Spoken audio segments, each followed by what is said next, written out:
It's not Transformers. Are any of y'all watching the new Hi, DuckTales? hi. We're welcome to TFYLP episode 331. We're live now.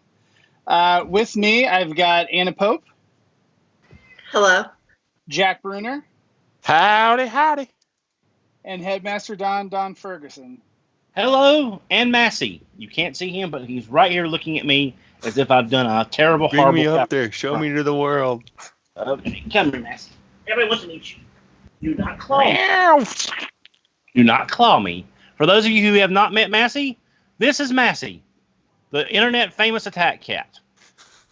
Hey, you can be good for a minute. See? See how them people? You could care less, don't you? See?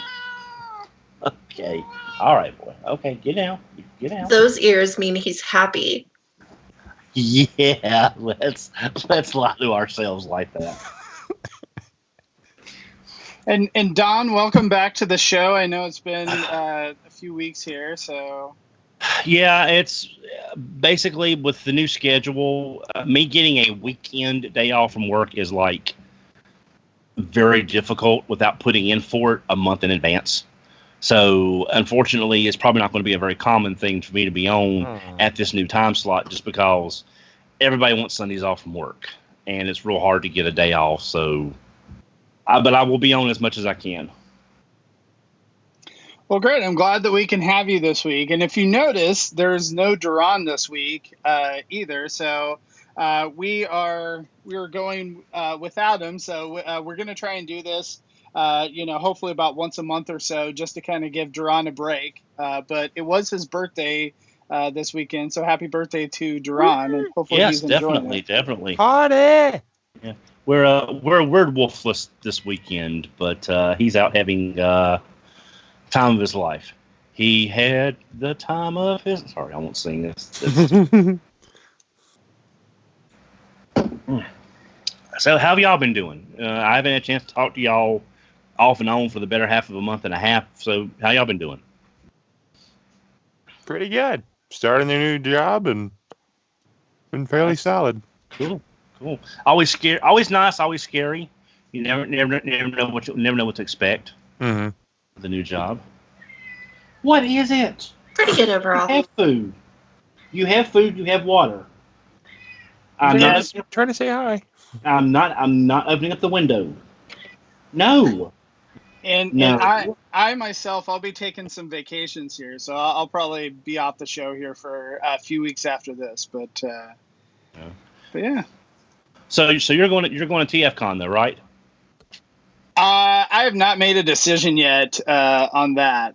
So I went to TFCon LA myself, and so I really probably shouldn't go to Reston as well. I can do 2 in 1 year, but we'll see. I'm trying to make it work. Are you going? I put in for the time off. It'll be a little tight because I'm going to have to work up until that and then work the day after the convention. But I'm only about 5 hours away. So myself and my girlfriend are planning on being up there. It'll be like late Friday, but we're planning on being up there. You should be able to go to Canada. I mean, Canada's a very small country. Everything's very close together. You shouldn't have any problem at all, right? Well, TFCon Canada, so that's actually, it's a couple weeks before TF Expo for me, so it's kind of a little too close to another convention. So, but yeah, TF Expo in Kansas City, so I'll be going and helping out with that one as well. So yeah, so I already kind of have my convention fill. See, that's why a lot of the RFC cast couldn't go to LA because it was right after October TFCon. It was just not enough time to recycle everything. Yeah. I'm really curious to see what they're going to end up doing and announcing in October, if they're going to try to continue to have 3 shows a year, or if they'll scale back and then kind of alternate. I know that, they've kind of mentioned that the opportunity for the LA one kind of came up and was somewhat of a surprise to them. So I don't know if, since it seems like it was pretty successful, if they will, try to continue with that or what. So, I mean, I'm sure that, probably no one will know until, later on in the year. Yeah. But I mean, all those voice actors at one time at one convention, and the writers and everybody involved. I mean, that was just a huge just feather in their cap just to get everybody there. It's a shame some of the other voice actors like Buster Jones couldn't be with us anymore, and some other people we've lost, because that would have even been like, because so many people, Buster only made like one appearance, but he was so nice to talk to, and he was so friendly. But I'm really glad everyone that went to LA got a chance to meet everybody, because that was a hell of a lineup. Yeah, no, absolutely. And, the thing that amazes me is just how nice and friendly all of these guys and dynamic, really, all these guys are in person. You don't really realize it, like, watching some of the videos, but just kind of meeting some of the guys and just how, being able to tell them how much they mean to us is really a cool experience. So I would definitely suggest it for anyone who's never been to a convention before. It's definitely a lot of fun. Plus, it's nice to, just meet up with a lot of friends. I know, again, like with Reston, it seems like everybody is going, because I feel like a lot of the Transformers fans are on the East Coast. And so, I'm sure it'll be a really great time. I thought they were all in Pawtucket, Rhode Island. Maybe that's maybe I was. Oh, I'm sorry. That's never mind. But the one good thing about the conventions is, like, when Jim Burns was there, who does the voice of Inferno, he had no clue how big his fandom was for his character of Inferno. And it's like when Peter Cullen was there the first time, they had no idea of the impact and the look on his face when Peter Cullen walked into that hall to talk for his hour, and the people lined up against the wall because there was nowhere to stand. The look on his face was, when he walked up on the stage, was just like, he could not believe it. And Jim was the same way. He just could not believe his autograph line, with people with toys and posters and anything with Inferno on it to get a sign. And he had no idea this weird ant character was so huge with fans.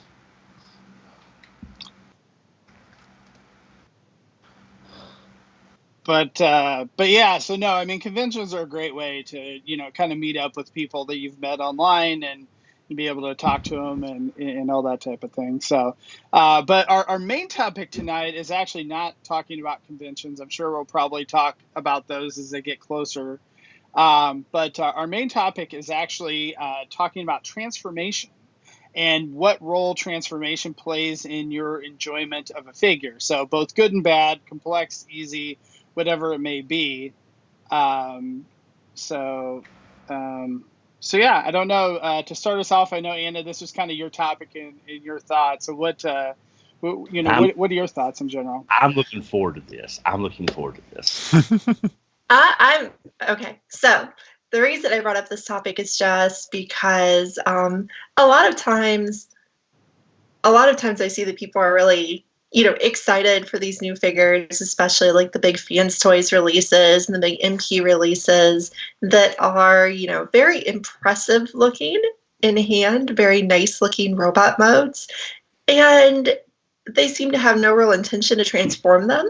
And when you do the first time, when you do try to transform them, it can either be, okay or a disaster.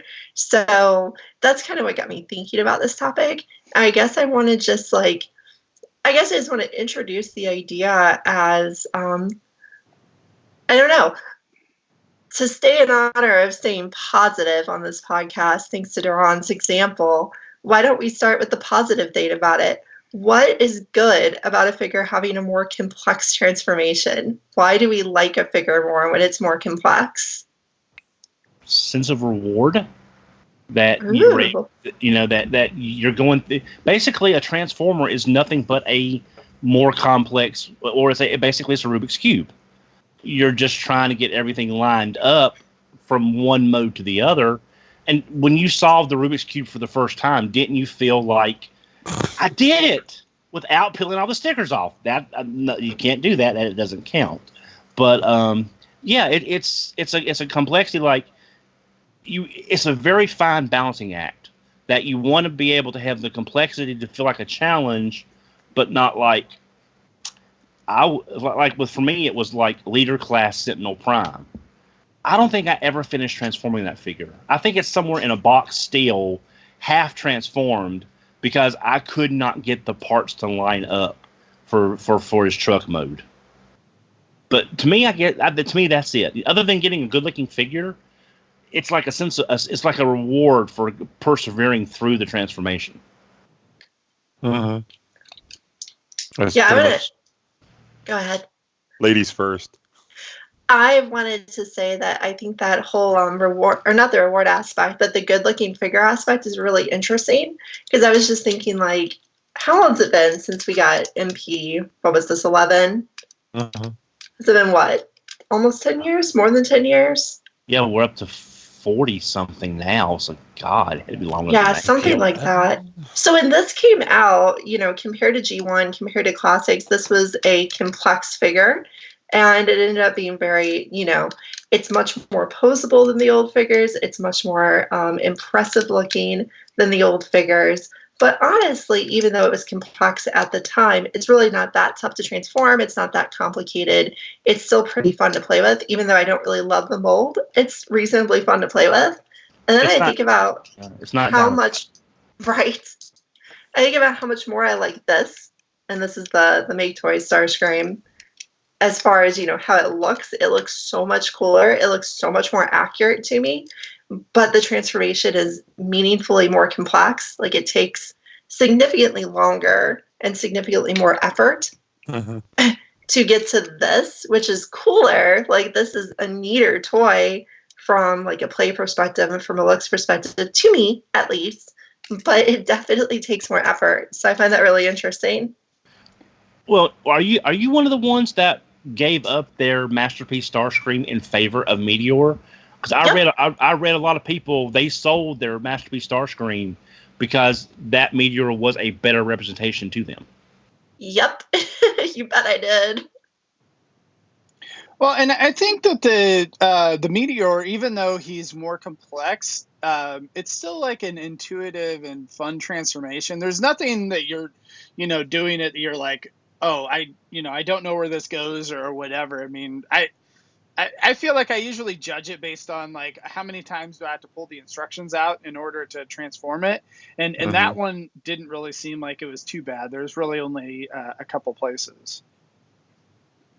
But I think for the most part, the, complexity is really mainly, for accuracy, so that they can get the most accurate figure on, in both modes. And I think that, what's really interesting too is like that new Fans Toys Motormaster. Exactly. I was just thinking about him. And so he looks like he is an absolute nightmare to transform. I don't have him personally. He looks like he is an absolute nightmare to transform as far as complexity goes. But the result, like, if you look at what that figure looks like in robot mode and what that figure looks in alt mode, it is incredible, and it blows you away that they can have, this figure that's this big or whatever that transforms into a truck with a trailer, and it's all one figure. Yeah. Well, Jack, what do you think about, because you're a little bit younger than me, so you might just a little bit. So you might have a different viewpoint on that. For some reason, throughout my whole collecting life or career, or however you want to call it, I've always preferred the more complex stuff because it got me a little more involved into the figure, and it gave me a better link to that figure, like, rather than the simple stuff. Obviously, this I have no real connection to other than I needed an Age of Extinction Stinger before, the studio series kicked in. So I just love the complex stuff. Like you said, Don, it just gave you the sense of reward and gave you the best shape of a character, And if nothing lines up, I know there's a couple. This guy, he can barely get stuff lined up, and I still love him. Yeah, the transformation's a pain. But as soon as I got it done, I'm like, I was about to say Sun Surge, but I'm like, Sunstreaker, woo! Well, and that figure too, I think a lot of the Batcube figures, like they like explode. Like that's the transformation, and like in the middle of it, it looks like, you know, you're like, what the heck is this? And then it comes together. Both modes come together and are really solid in each mode. But like in the middle of it, you're like, what in the world, you know, is this? That's, yeah. Then you got like Bumblebee when you have like pretty much two pieces connected by one large rod that just folds up, and it's just like, oh, okay. Two puzzles in one. Cool. So I'd like to get back to the figures that explode a little bit later, because I think that's a good subtopic of complex figures. It's the ones where you just kind of blow them up and put them back together. But I'll just ask you guys, what do you think is the most impressive complex figure that you own, or that you've handled, or that you've owned in the case of Lucas, who rotates? I would say mine's here too. Masterpiece Megatron, I think, is the most impressive complex figure in my opinion. So I think my Apollyon is like right around here somewhere. I think that's Magnus, so he should be like right here. So Apollyon. Apollyon and this guy obviously are my big main complex. I'll be honest, I am way behind on opening a lot of things. I don't have Sunstreaker because I have Sun Surge, but I did get Corden, but I haven't opened him yet. I've got the Infinite Transformations version of Megatron, but I haven't transformed him yet because I'm just way behind on a lot of stuff. But what I have transformed that is complex, but I like, I'm going to go back a ways. Mastermind Creations Cyclops. Their Hearts of Steel Shockwave. Huh. It's a little scary with the tabs, but when you get to his ironclad mode or back to his robot mode with the chain gun as his laser arm, and that silhouette that is so not Shockwave but Shockwave though, it's such a visually impressive piece that it's probably one of my most complex figures. I don't transform it very often, but it's just so satisfying in both modes. That's an interesting pick. I haven't thought about that figure in forever. He's sitting over there. I picked him up the other day. It's just, that's something you have to have a lot of time to sit down and carefully peg it back together because those tabs on the way the hull comes around. Mm-hmm. But visually, it's the most rewarding piece. I would love to have a second one just to keep it in the one in each mode, so I wouldn't have to transform it again. But it's a rough transformation. But you know, I can think of several that I hate. I can think of one that ruined an entire set for me. But I'll discuss that later.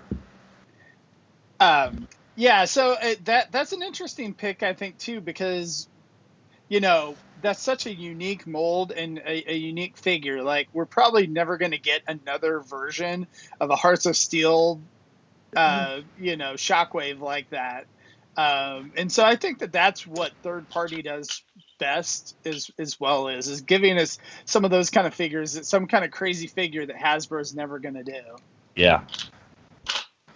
So, well, when Mastermind was there at BotCon doing the when Optimus had first come out, they were out at their table asking people what they wanted to see, and I said, I even had the comic with me for some reason in my bag, and I said, I want this Hearts of Steel Shockwave. He said, it won't be in scale. I said, I don't care. Make the figure and I will buy one. And no. See, because remember, I'm older than most all of y'all, so scale is this thing that didn't really exist until about 20 years ago. You know, the first 15 years is like, hey, we got elbows. This is awesome. Absolutely. But I'm with you on that, Don. I think, you know, what's interesting too is like these Megatrons, right? So I have this. This is the Make Toys Despotron, right? And this is probably one of the most favorite Megatron or most fun transformations that I've had for a Megatron figure. It amazes me that they're able to do it in a way that's not overly complex, but get you from A to B. And in my mind, I think the Make Toys figure is actually a lot more fun to transform than MP36 for me.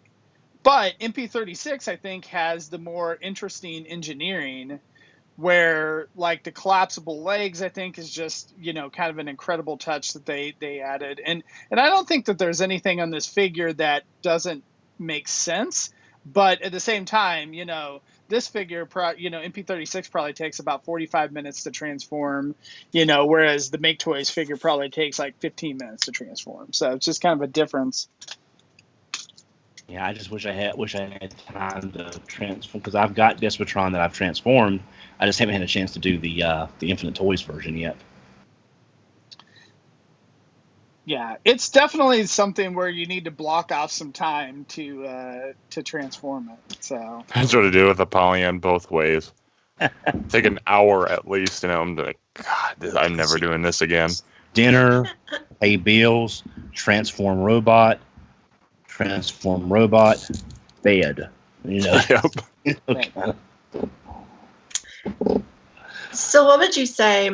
Would you say that when you have a really complex figure, do you expect it to be more accurate, more articulated? What do you expect to have as the payoff for it? Like, what's the most important thing to you? Because for me, it's articulation. Yeah. Like, that's what I really like to see for my more complex figures. Like, compared to that older Seeker mold, this Meteor is way more articulated, and I can actually, I can mess with them. I can play with them. I can put him in Starscream poses. I can display him on my shelf in poses that I think that, Starscream would actually hold.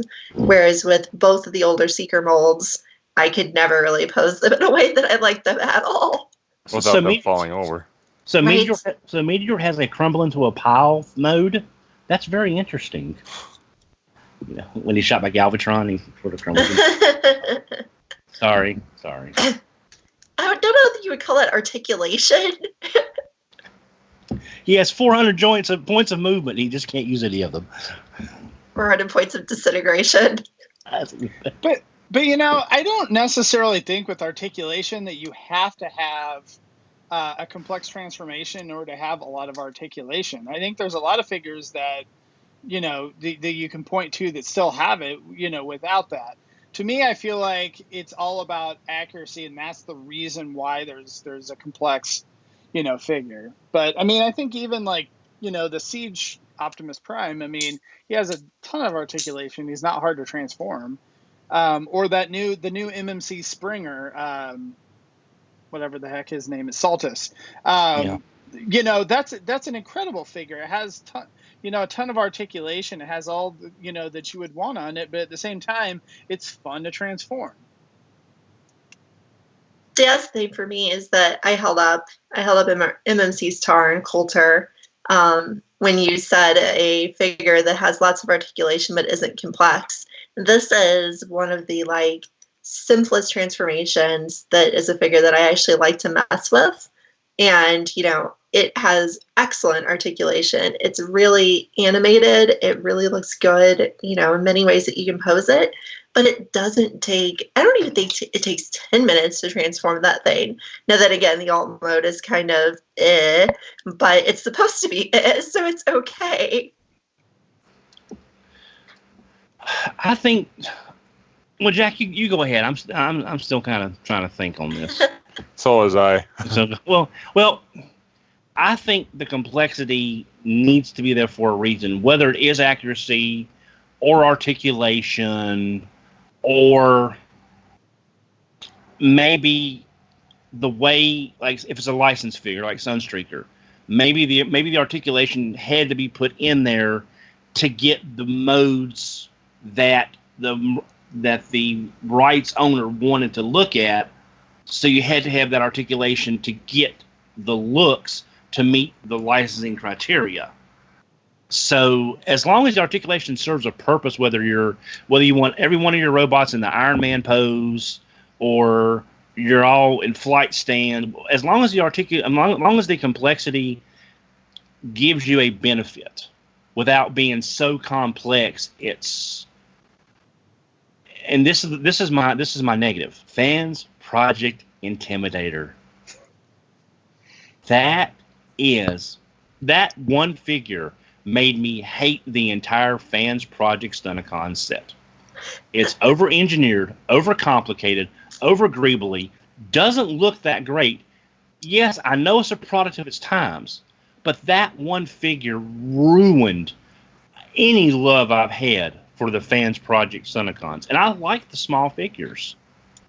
So that was actually the main reason why I never got that set, because that thing just looks brutal. Well, at the time, we really didn't know it would be. It took MGO and PL's, both their reviews, and 3.5 hours to go from truck to robot to torso to Minosaur. Never again. So that was complexity for the sake of pissing off your fan base. And they succeeded admirably. That's why I don't want to. That's why, although I do, the Stunticons are not big on my list of must have the best looking figures. I wanted the new Motor Master. It's too close. It's too close to that Fans Project feel for me, with all the legs compressing and all. I don't want to go through that again. I can't do it.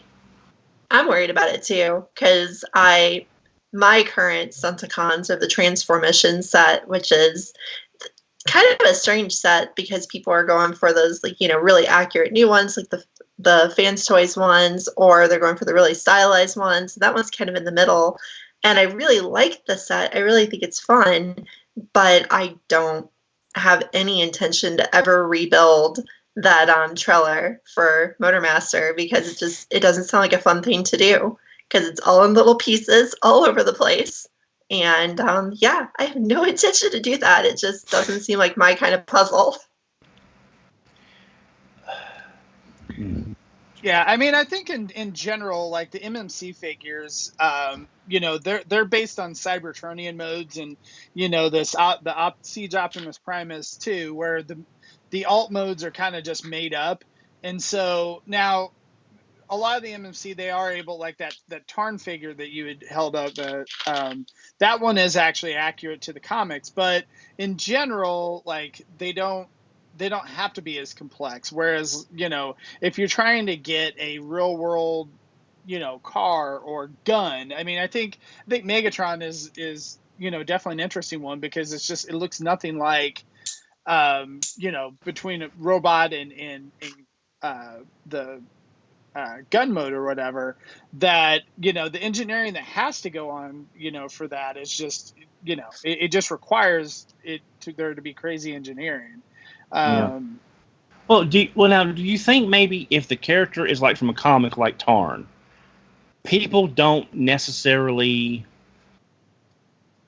they're not demanding it to be as accurate as, say, to the Sunbow / G1 look, because in the comic the transformations are kind of cheated anyway, because you've got just a shadow, a blip, a half change.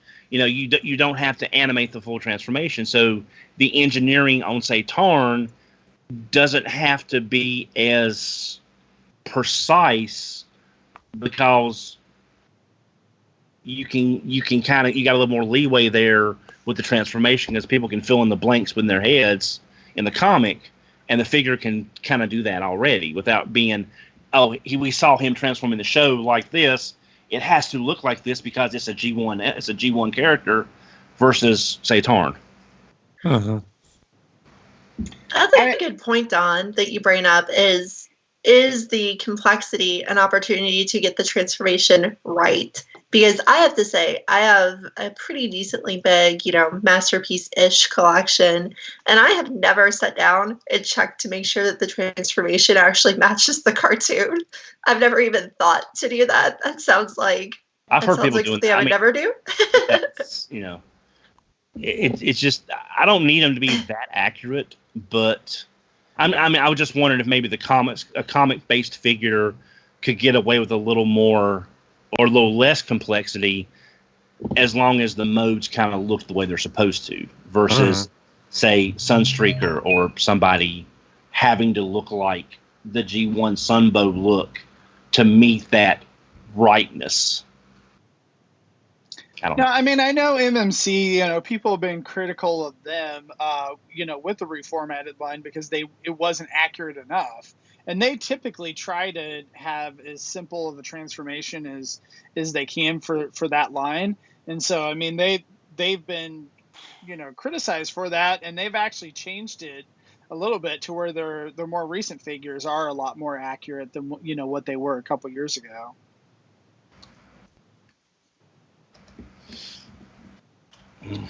So do we want to transition to our complaints instead of our positives, or do we want to try to stay positive? Well, I've got one thing I want to ask before that, and I don't mean hopefully I'm not I don't mean to be hijacking the whole show. I've just really been looking forward to this since y'all mentioned what the topic was. Do you think the complexity issue, good or bad, could be helped or negated by the instruction manuals not sucking whatever metaphor you want to put in there? Do you think this whole complexity thing could be negated, like this is too hard or whatever this case could be, if all the both Takara, Hasbro, and third party, so many instructions suck. They're terrible. They're horrible. I was listening to another podcast, and they mentioned Jetfire. How the American instructions for Studio Series Jetfire leaves out like a complete section of what to do with his leftover parts and stuff, whereas the Japanese instructions at least show that part. The American instructions don't even show what that extra part with Prime does, and that's part of the combination gimmick. I'm just going to show this to the fans who are watching this, just to see. This is Studio Series Ironhide, and pretty much everything that they want you to move is being shown with an arrow and is highlighted red, and it just does not work, especially on a dark background. Yeah, I think the complexity issue could be helped or negated, depending on how you looked at it, if these companies would do better instructions. And I brought this up on Twitter. We know Hasbro uses outside people, like y'all remember the thing with the Jazz not long ago. Oh, yep. With Jazz. Okay, that was an outside artist. Why don't they reach out, either a contest, a promotion, something, for someone to create a new, affordable instruction manual, instruction booklet format? So that way, because they'll get the fans invested in something. Because how many podcasts or tweets or posts have y'all seen about this character's instructions is garbage? When's the last third-party figure you got that you could follow the instructions without going to a video review? So I would actually say, I think that the main reason their instructions are garbage is because it's a cost-cutting measure because, Jack, like you said, having it in a handful of colors is probably a lot cheaper than having full-color instructions. And so I'm guessing that's the reason why they do it. What I think that they should do, actually, is I feel like they should actually partner with either someone official or some type of YouTube reviewer to actually give us official, like a transformation video. So I know that some third parties do this. MMC is one of them. But like have someone to where they do a full transformation both to robot mode and back to alt mode, both modes. They make it fun, and they put it up on YouTube, because I can tell you that, at least for me, for my kids and for the demographic that they're trying to meet, my kids are on YouTube all the time. Like if I let them be on YouTube 24 hours a day, they would be on there. That's what they want to do. They don't want to watch TV. They want to watch YouTube. And so I think that they are actually missing a huge thing, because they could pay someone peanuts, not a huge amount of money, to produce a pretty, good set of video instructions, and kids would watch it, and it would be extra content on their channel. And it would also give us a better explanation of, the figure. And they could even, highlight as far as different parts of the transformation. They could put like different parts in the video to be able to go to those parts or whatever. So I think that's the big thing that they're missing out on, in my opinion. Yeah. The only thing is I would be a little worried about is if they're sent a figure that's not good for an inherent engineering reason, is that person going to be kind of bound to still give it a good review, or are they going to be able to call out like this part doesn't move here because of, or this panel, it's like Masterpiece Optimus Prime, the MPM04, where all the panels won't line up. If they got that for their review channel, would they be able to say, look, this stuff doesn't line up? Or would they have to kind of like say it but not say it to meet Hasbro's approval if they're an official representation of Hasbro? In my opinion, that it would be completely separate. I get what you're saying, that like if you gave it to, say Imgo or whoever it may be, right? Like then he probably wouldn't want to give it a review in addition to making that that transformation video, and Hasbro may not want to do it if he's criticizing the figure. So I see what you're saying. To me, I feel like it would be someone completely separate that's not the normal reviewers that we watch or whatever, just so that those people can, not necessarily be biased and they can give their, their opinion on something. But to me, I feel like it'd be a Hasbro employee or something, Mm-hmm. Well, it's just, but we've been saying this for so long through so many people, so many formats. And I'm going to go back and say something that I will surprise y'all. Y'all know I'm not a big Beast Machines person. I'm just not a big Beast Machines fellow. Supreme Class Cheetor. I will remind me to hurt you when I see you at Reston. I will throw one at you. But the instructions on the back of the instruction on the back of the Beast Machine figures were some of the better ones because they used the gray prototype with the white parts that were moving. It was very easy to see what was transforming, how it was transforming.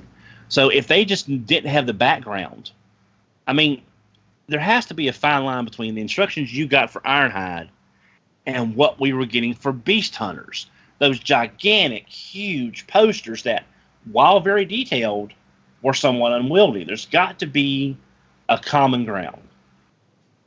And I don't know. I think they can do the G1 style booklets for what they're charging now for deluxe, for $20 for deluxe.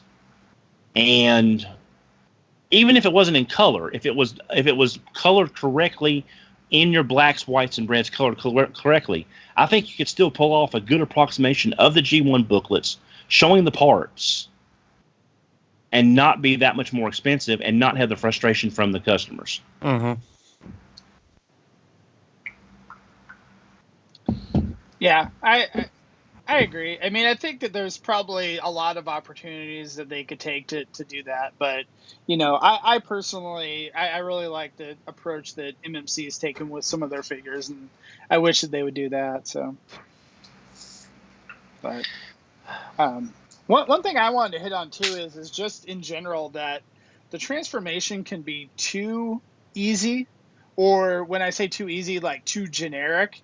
And I wanted to bring up kind of Combiner Wars with this because, I mean, obviously I know everyone was, just upset that they repainted the same molds like 100 times. But in addition to doing that, all of the Combiner Wars figures have very, very similar engineering. And so even if you are getting a different mold, quote unquote, it's like all of them have almost the exact same transformation. And so I think that really kind of burnt a lot of people out on the line. And so I think that there is something that, like, when we first got the Aerobots, like, it was an absolutely new thing, and it's something that a lot of figures, this like leg transformation is something that is used heavily in a lot of figures now, like not just Hasbro but third party too. Yeah. And it was kind of just mind blowing that they had it initially, but then a year and a half later, you're like, oh my gosh, do we have to see this again? Yeah. Well, how many reviewers have you seen do a figure and they say, and you combiner wars the leg? Because that explains everything you need to know about the leg of the figure or whatever part is moving. Combiner wars has become a verb. You combiner wars the leg. Yep. Pretty much. No, that's a good point, though, that, sometimes they are just a little bit too repetitive or simple or not impressive.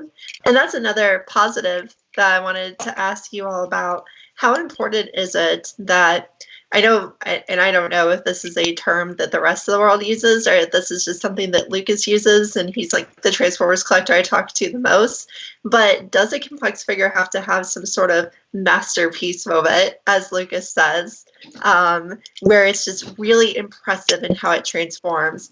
And for an example, I'm going to go with the first time I bought a third-party figure. I was at a local toy show, and I picked up Fans Project Smart Robin, which is their brainstorm. Yeah. And when I messed with them, I was like, this is a really cool figure. It's articulated. It looks nice. But then I transformed it, and that whole accordion effect of like the midsection where it just kind of unfolds and suddenly it's more like a jet than a robot was just so impressive that I just had to buy that figure. And it's not that complex. It doesn't take a long time to transform. It just has that piece to the transformation that was surprising and clever and interesting that really impressed me. So does a complex figure need to have something like that to really be worth it to you guys? It helps if it's a more expensive figure and it has like a really new way of looking at the transformation. I think it helps kind of justify the price because you're seeing an engineering advance that a regular figure like a Combiner Wars figure wouldn't have, and it's something really neat to add to your collection. But I think what you said about that kind of is what I've heard before. Everyone remembers that series now for the engineering, not for the toys per se. You say this guy was Code is such a great figure, but all everyone talks about is his engineering trick with the sliding hood and stuff. You don't hear anybody saying, "I need Code for my collection." It's Code had that great engineering trick. I think I need Code for my collection, Don. There you go. If you needed to hear that from someone. Well, to make it feel better, I needed him too when he first came out, just for the sake of me needing a Chrome Dome. But I mean, to me, I feel like that some of the transformation and the move forward that they've done in some of this engineering is what kind of keeps me coming back to some of these figures. That I think that if you didn't have, the step forward in engineering and transformation and whatever, I'm probably not going to buy the next set of figures or whatever, because it's like, well, I already have a Starscream. I already have, a Megatron or whatever character it may be, but it's like I don't have a Megatron that is as cool as MP36 or whatever. So okay, so since we have some amount of time left, I'm just gonna kind of open the floodgates here. What is everyone's figure that they have in their collection that they like to have on their shelf? They're going to keep it most likely, at least for now, that they will never ever transform again because it was such a hellscape to do it that you will never ever do it again. Because I'm going to hold up one of my two Fans Toys figures. Please don't say that. I have her and haven't transformed her yet. Don't. Just skip it. Move on with your life. There's better things to do. Sunsurge says hi. So I've got better things to do tonight than try. Okay, gotcha. Ooh, that's a good one. Well, Coot? I have him too. What are your thoughts on Coot? Because I just got this figure finally, and I didn't get it because everyone complained about the transformation. But I finally broke down, and I'm debating whether or not I'm ever going to transform him. I would definitely, when you transform it, I know you tend to watch videos more than following the instructions, but when I follow the instructions, I kind of broke both shoulders. So I would definitely recommend following a video informational instead of trying to follow the instructions, because it did not work out for me. He's not as bad as Rouge. He's not as bad as she is. She is terrible. She is a wonderful example of a figure that explodes and you have to put it back together, except that the whole figure is held together with a very thin hinge because she's a skinny figure. So I felt like I was going to break it the whole time. Kind of like how I felt with MP Beast Wars Megatron, where I just felt like this was definitely going to be the death of the figure if I kept trying to transform it. But I eventually did finish it. And, the alt mode is fine, but it's going to stay in robot mode, and I'm probably going to keep her. So, I'm just glad she wasn't a headmaster in this one case, because it'd be like, I got to do it. I got to make it work. And it broke.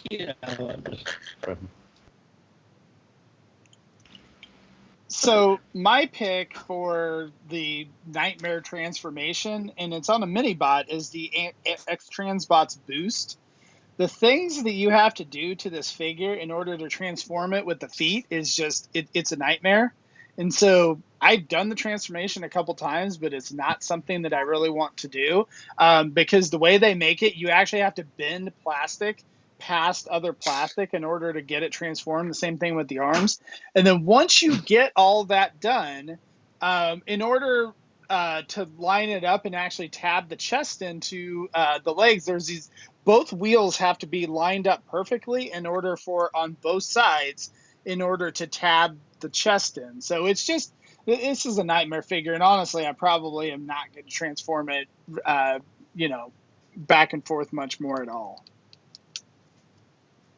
Yeah, I kept bringing this guy up, Sun Surge, and when I first got him, I transformed him just to see how it's like from car to robot. I'm like, no. Then I think I tried one more time after that. I'm like, I now see why I didn't want to do this anymore. This is horrible. He's one of those that you explode to transform, isn't he? Yes. Absolutely. No, that's kind of why, because I was thinking about getting that Bad Cube Red Alert, and then I saw Pial's review where the whole thing just explodes out, and then it compresses. It's like, nah, I'll wait, and then I wound up getting a Masterpiece Red Alert for $30. So I did good. But for me, probably, this may be kind of cheating, but probably the ones I'll never do as a collective group are early third-party combiners. Hercules, Green Giant, the Toy World Throttlebots. I'm glad I've got them. I still Hercules is old engineering, I know, but it is still a visually fun and impressive figure to me. I like Green Giant, and I've got the yellow version for its different take on more G1-ish, whereas Hercules is more like Generations kind of style. And then the Throttlebot Combiner is just visually and impressive. It's my third-party puzzler, basically. But I never want to take them apart and transform them again. They'll probably be in combined mode as long as I have them in my collection, because it's just... I still have Hades that I have not fully assembled, because I was just not having fun with Hades, and I need to finish him because he's Lyle Kaiser. I love Lyle Kaiser. But I just kind of... I just kind of like, I got to stop. And that was 6 months ago, and I have not picked him back up since. But I've had a busy couple of 6 months. But yeah, that's it's terrible. Don't do it. Yeah, don't combine Hades. I've got to. But the yeah, that's figures look great. Don't combine them. But that's kind of a cheat, I know. But just really, especially like I said, the fans Project Minosaur, all those early combiners look great. I still like them. But I don't want to pull them back apart again. I just don't want to. In our chat, I wanted to point out that someone brought up the Lewin Resources Prime, the giant metal. Diecast has that. I want it and I don't because Same. it's like. Can you imagine though? Because MP10 actually isn't bad to transform. It's pretty fun to transform, but could you imagine something that heavy? Yeah, but that thing is what? Like, it's 2 feet tall, right? Exactly. And it's all straight diecast. I mean, I couldn't even imagine transforming that thing. Well, it'd be kind of like juggling MP01. I'd have to imagine if you had 3 MP01s and you were juggling them and you were trying to transform all 3 as you were juggling, I would have to think it'd be kind of like that. It's like, da da da da da da da da. Oh, he broke. Kind of like that. So, But, yeah, there's a lot of figures. I want to go back and transform them, but it's like I have such a backlog. I don't have time to go back and transform stuff I've already done because I got stuff I haven't done yet. And that's interesting to me because that's what's really pushing me towards collecting Legends figures more than anything else, is that I don't have to have a backlog of them. Like, I don't have to schedule an afternoon to transform them. I have to schedule like 3 minutes to transform them, but they're still impressive. They still move well, they play well, they're neat looking. I still really like them. Cute. That's really pushing me away from these really complex figures, from things like this that are impressive, but I do have to schedule that Saturday afternoon. Yeah. Someone called these, I don't remember who it was, and I want to give them credit because these are not my words. Someone said with the current Legends that we're seeing available now, the New Age, the DX9, the Iron Factory, everybody's Legends are pretty much firing on all cylinders. They're mini masterpieces. And that was probably the best thing I can think of to phrase them as a collective. Yeah, I mean, I think that the newer ones pull off a lot of cool engineering tricks, in order to get your articulation and to still have a fun transformation, but still look, pretty accurate to the source material. So, yeah, it's kind of amazing what they're doing in Legends these days. And So. I'll say that that New Age Jazz you're holding up, it is actually probably the most complex of the Legends figures that I've owned, and I don't hate it, which is good because generally I end up hating my complex figures after I own them for a few days. And that one, it's more complex than the other Legends figures, but it's still a sub 10-minute transformation that is actually fun and intuitive and easy enough to do that you don't break it. So, I think it's really cool that we can get a figure that I would still call complex, I would still call impressive, but it's not painful. Yeah, and I think, really, I know I took a break from Masterpiece for a long time, and it was really due to the complexity, because I know that, it's like, for example, MP36, as cool as the transformation is, I'm not going to sit there and transform the thing constantly back and forth. And so a lot of them became statues in my collection, and I didn't want that at the time. There's other figures that, the Fans Toys Forager, which is their kickback.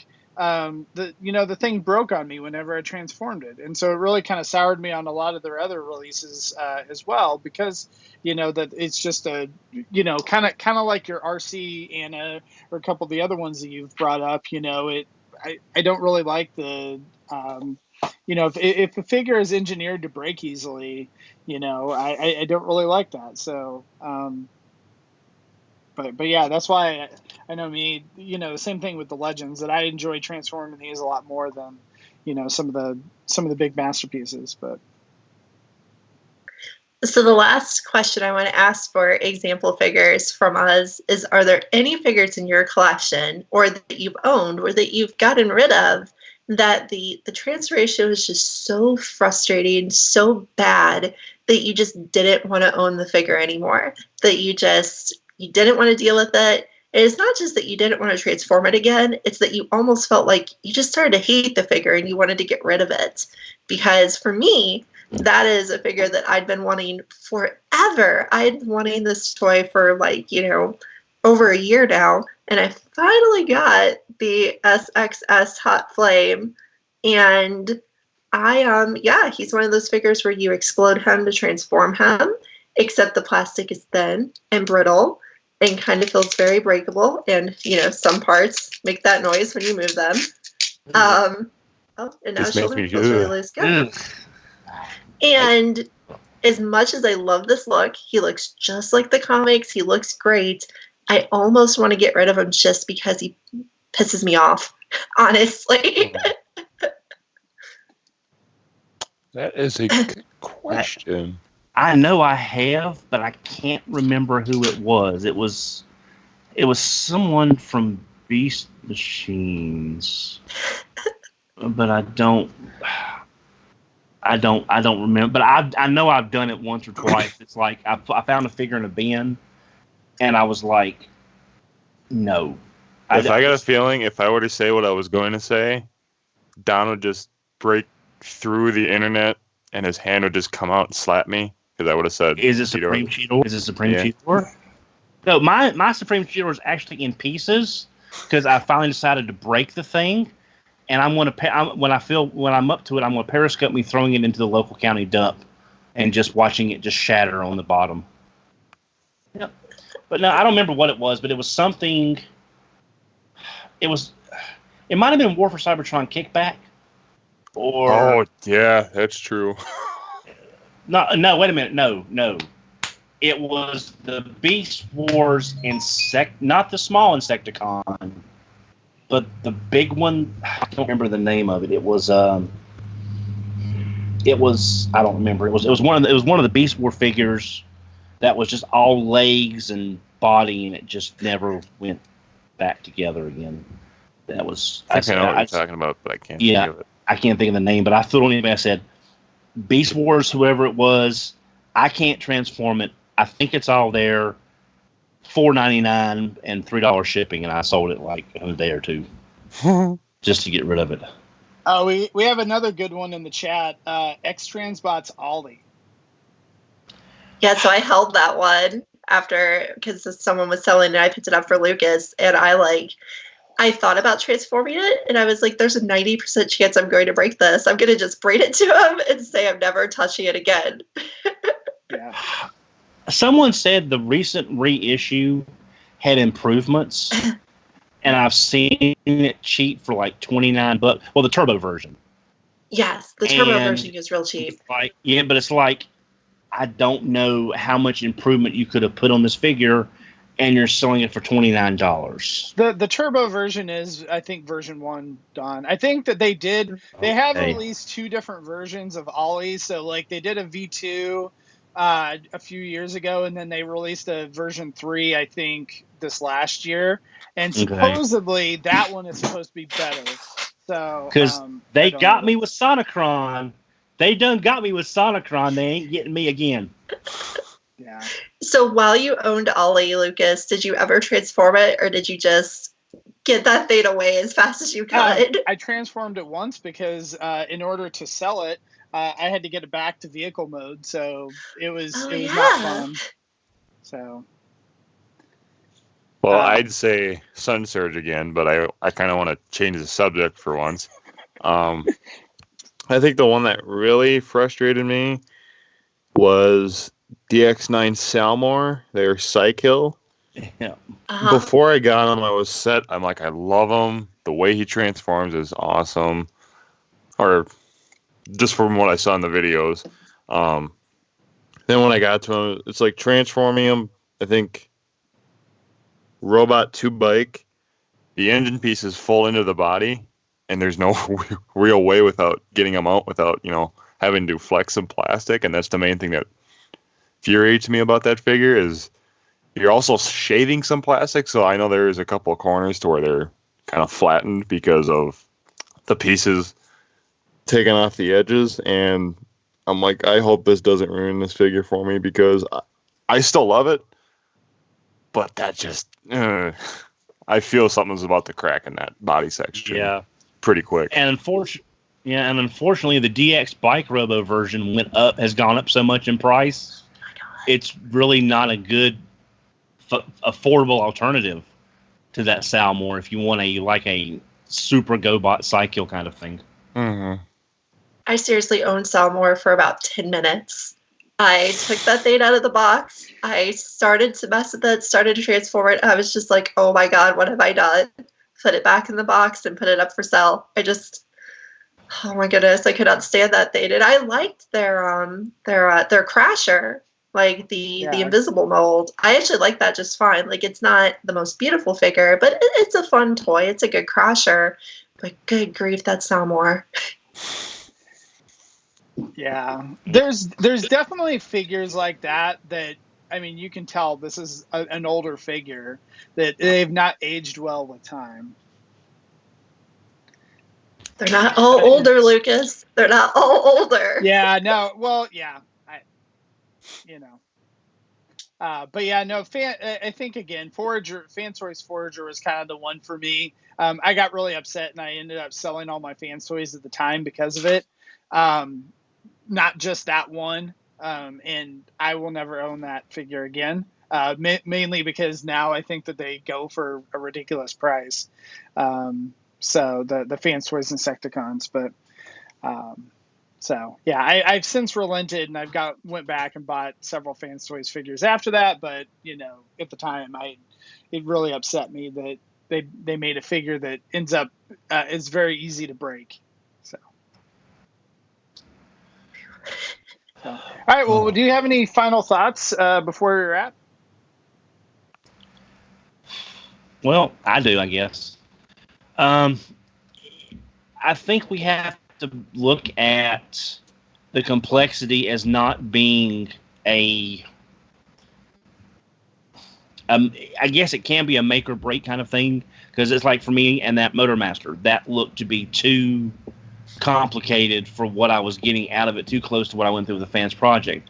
But I also have to admit that I can't use that as a deterrent on everything, because there's going to be, especially when you got Ocular Max, you got Bad Cube, that are known for some heavier transformations. Fans Toys sometimes has that with their transformations as well. So I guess it's just going to be like a case. You can't make a blanket statement. It's going to be a case-by-case basis on figure-by-figure. I will say that if any toy companies watch this, if anyone, especially third party, sees this, please work on your instructions. Either go to a video instruction with a dedicated YouTuber that can work for you independently as well, because I know you send out sample copies, but if you have someone that you can trust that does a good unbiased review of the figure, go to a video instruction thing, as we've talked about. Hasbro Takara. I know this is a super long shot, but I'm just saying the instructions, y'all, they need work. They're not good. They're confusing. When people have to look up the Japanese instructions online for Jetfire to see the parts that wasn't even covered in the American release, there's no QC on these instructions. Someone from the design team at least needs to say, okay, what have you printed for my instructions? What the hell is this? This is not the toy I designed. It doesn't do this. Some kind of QC is needed, y'all, because you're frustrating the consumers. We're having to go look up video reviews, online instructions from other countries. And if we're going to be paying these increased prices, like, look at Galaxy Force Upgrade Optimus Prime. That's a leader class toy. Look at Cybertron Optimus Prime. Yes, different errors, different economies, I understand. But leader and leader. If we're paying more or paying the same and getting a lot less, a lot less figure, at least make the instructions, because that, growing up with this in 84, 85, that was my favorite thing. Opening the box, that smell. Yes, it was toxic plastic, but I don't care. I loved it. Opening up that instruction booklet and doing it picture by picture, step by step. And at the end, I had Sludge in robot mode, or I had Warpath, or I had Beachcomber, which was my first 3. After that, it gets a little fuzzy. But imagine me opening up Sludge, brand new out of the package, step by step, twist by twist. Boom, I had Sludge in robot mode. You can't get that feeling of accomplishment from these instructions. It's all frustrating, it's irritating, and it doesn't need to be a thing. All right. Very good Well, point. on that, Anna, do you have any final thoughts? I will just summarize my thoughts really fast. I really want to comment on his instructions question, though, just because of how many people I hear that are so proud of the fact that they don't use the instructions. I find that to be such an interesting contrast. And, this is the psychologist in me going and thinking about it. But you have your people who really want better instructions, then you have your people who say, well, I don't use the instructions anyway. I transform mine without instructions. So I find that really amusing. But anyway, the point I was going to make is that for me, I'm at the point in my collecting that I want Transformers. I don't want statues or just really articulate action figures like Hot Flame that I can't transform. I want things that I can mess with, that I can transform, that don't have to look picture perfect in either mode, but they need to move well as robots. They need to look okay in their alt mode, such that putting them in the alt mode isn't a sadness that you do. And in order to do that, I just think that complexity is the answer in some ways, but it's just something we have to be really careful with. When complexity means that your entire figure is resting on one really thin hinge that you're afraid you're going to break, I don't think it's worth it. And when complexity means that your entire figure is made of, really tight tolerances where things have to rub up against each other a lot, I don't think it's worth it. But when you get, two modes that are really impressive and don't look like they're the same thing without really having to, stress out or take an hour to do it, it's really fun, like that jazz figure that Lucas held up earlier. So I think the complexity can be amazing. I just think that it's not required, and it can also be awful. And I think for me, I want the total package. Like at this point in my collecting, I've got enough figures that I want perfect figures, and part of that is transformation. So for me, that that Make Toys Starscream figure, I think the transformation is really interesting, or that the MMC Saltus figure,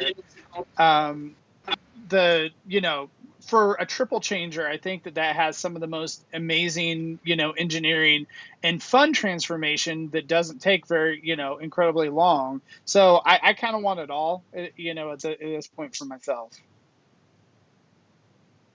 So, well, with that, I do want to mention our sponsor, Captured Prey. So go there for any of your Transformers needs. They've got great prices, great service, and what was the one I was forgetting? Great toys, great prices, great service. And then also, if you like what we do, consider supporting us on Patreon.com. So we do produce a little bit of extra content for our Patreon supporters, and the main thing is that we're just doing this to kind of help support. Like, we've got a website that goes along with this. We've got server costs. We download this to we have it available on iTunes.